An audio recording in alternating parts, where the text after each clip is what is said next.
El plástico está en todo lo que nos rodea. Se ha convertido en el primer problema medioambiental del mundo junto al cambio climático. En España, según datos de Greenpeace, solo se llega a reciclar el 25% de los envases, lo que hace que el resto vaya al mar o incluso, hoy hemos sabido, también a las montañas, por ejemplo, al Pirineo. Hoy vamos a hablar de economía circular. Es un nuevo modelo de economía mucho más sostenible que permite que podamos reciclar y seguir usando lo que hace unos años apenas solo eran residuos. Jorge, vamos a explicarlo porque es verdad que el plástico está causando cada vez más estragos, pero es una industria que no para de crecer. Usamos plástico para todo. Así es. Sin darnos cuenta, el plástico nos invade, nos rodea.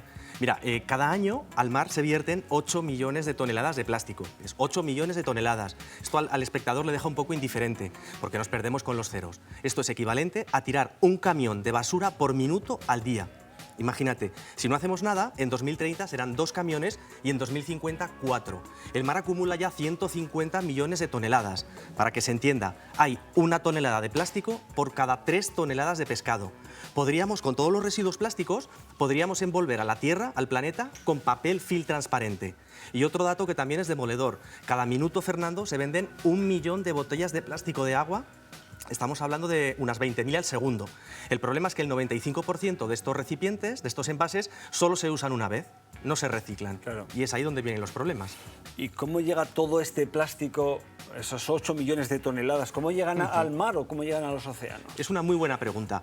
Todo es plástico. Fíjate, solo basta ver un poco la cesta de la compra, ¿no? Pues hemos comprado tomates, fresones, la pasta, la zanahoria, lechuga. Como decíamos... Todo está en todo plasticado. Y es prescindible. Muchos de ellos son temas prescindibles. Ya no vamos a hablar de un modelo nórdico en los que el código de barras está inserto en la propia fruta o en la propia verdura, pero podemos hacer una conducta mucho más responsable, ¿no? Solo el 9% del plástico que fabricamos y consumimos se recicla. Por tanto, el resto pues va a vertederos, como has dicho, mares, montañas y al medio ambiente. Entonces, aunque un consumidor tenga una conducta responsable y tire el plástico al recinto, ¿qué ocurre? Con la acción del viento y la lluvia, pues muchos de estos plásticos acaban en pues, sistema de alcantarillado urbano, que luego va a vías fluviales, que luego desemboca en ríos, que luego va al mar y a océanos, ¿no? Entonces, lo que encontramos en el mar, Fernando, son plásticos de este tipo, garrafas, botellas, bidones, bolsas, restos de redes de pescar. Entonces, son plásticos de un tamaño importante que tardan en desaparecer de 500 a 1000 años. Pero no es la palabra correcta desaparecer, Fernando. Una de estas botellas tardan de 500 a 1000 en desaparecer. Pero no es correcto desaparecer, porque no desaparecen. ¿Qué es lo que hacen? Se microfragmentan. ¿Por qué? Las corrientes de mar lo que hacen con estos grandes plásticos es convertirlos en trocitos muy chiquititos, los golpean muy chiquitines, y los van efectivamente. desmenuzando. Exacto. Luego, además, si a esto unimos que tenemos productos que ya son microplásticos en sí mismo, por ejemplo, pues una crema de dientes o una crema desmaquilladora, pues el cóctel es Molotov, ¿no? O sea, cuando nos cepillamos los dientes y nos enjuagamos, ahí estamos echando plástico al agua que va al mar. O, por ejemplo, el agua sucia de la lavadora, el 65% es poliéster. Pues también todo ese vertido, pues al final acaba en el mar, efectivamente. Entonces, todos estos plásticos, ya sean pequeños o los microplásticos, van al mar y acaban en una situación como la que tenemos en este bol, que hemos hecho una simulación para que se vea. Entonces, ¿qué ocurre? Hay 800 especies, Fernando, de peces que confunden estos microplásticos con plancton. ¿Con comida? Efectivamente. ¿Y qué es lo que hacen? Pues se lo comen y va directamente a su sistema digestivo. Esto no es lo malo, que se les estropea el sistema digestivo, sino que va al torrente sanguíneo, es decir, el microplástico pasa a formar parte de su cuerpo.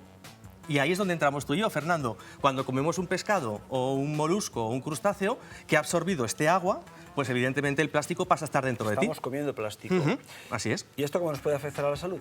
Pues bueno, hay estudios que se han hecho a través de las heces a diferentes personas de diferentes países y diferentes hábitos de consumo y la conclusión, Fernando, es terrorífica. Tenemos 11.000 tipos de plásticos de media al año en nuestro organismo. Una pasada. ¿Nocivos todos ellos? La gran mayoría. No hay tantos estudios respecto a la calidad, digamos a la toxicidad, ¿no? A las enfermedades tan graves. Lo que sí se sabe a día de hoy es que afecta al sistema digestivo, afecta al sistema endocrino, hígado, páncreas, a la sangre, puedes tener más posibilidades de generar diabetes, problemas de fertilidad. Entonces, bueno. Este es el diagnóstico, así de mal estamos. Así es. Porque el panorama, desde luego, no es nada alentador, pero una vez diagnosticado el problema tenemos que buscar la solución. Y Jorge nos propone propone la economía circular como la posible solución para evitar que todo este recorrido con el plástico llegue hasta nuestro organismo. Eso es. Hasta ahora tenemos un modelo económico que mantiene una estructura lineal. Cogemos de la tierra lo que necesitamos, producimos, usamos y tiramos. Y vuelta a empezar. ¿Qué es lo que hace la economía circular? Imitar a la naturaleza. Por ejemplo, hay especies en las que los desechos de las especies sirven de alimentos a otras especies, de manera que todo vuelve a la naturaleza. ¿Qué es la economía circular? En lugar de tirar residuos, vamos a incorporarlos al ciclo productivo como materia prima y fabricar otros productos. Es decir, crear un círculo. Los recursos están en continuo movimiento.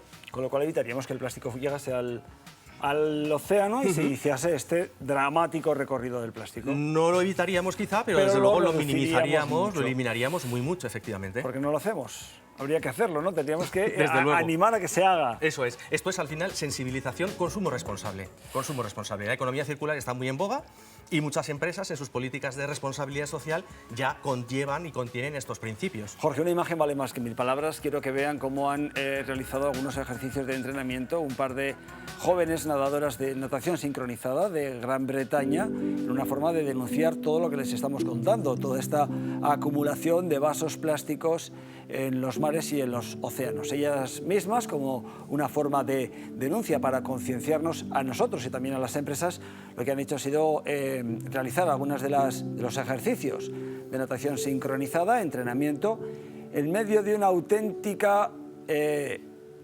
marranada, porque lo que estamos viendo es una piscina completamente llena de residuos plásticos como los que podemos encontrar en muchos de nuestros mares.